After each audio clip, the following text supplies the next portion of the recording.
My ranch had been in my family for more than 50 years, and the old wooden fence along the eastern boundary was something I had never questioned. It was ugly, uneven, and partially covered with vines, but everyone in the area knew it marked the property line. Then a new HOA development appeared several hundred yards away, and suddenly that old fence became the center of a massive dispute. The HOA claimed the fence was in the wrong location and that a large portion of my ranch actually belonged to the community.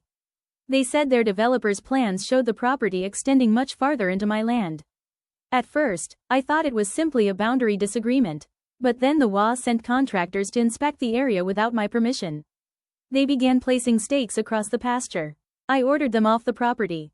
The HOA president responded with a formal notice claiming that the association had access rights to the disputed land. When I asked for proof, she produced an old development map. It showed a future road running across part of my pasture. I took the map to my attorney. He smiled. He told me to bring him every old photograph I had of the ranch.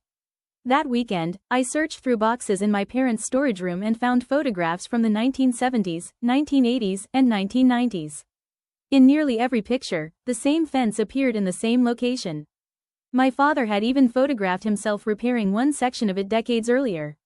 My attorney hired a surveyor who examined the historical documents and discovered that the fence wasn't merely an informal boundary.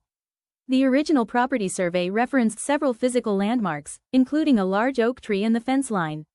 The HOA's map was newer but legally irrelevant to my ownership. The conflict eventually reached court. The HOA argued that their development plans created rights over the land. My attorney countered with the original deed and historical survey. Then the judge asked the HOA's representative a simple question: when did your association acquire this property? There was no answer. The development company had never acquired it. The HOA had never acquired it. Nobody had ever transferred ownership. They had simply drawn a line on a map and assumed the line meant something. The court confirmed my ownership and ordered the HOA to remove every stake and marker from the ranch. The old fence stayed exactly where it had been for generations. I repaired it the following spring. As I hammered the final board into place, I realized something. The fence wasn't just separating two properties.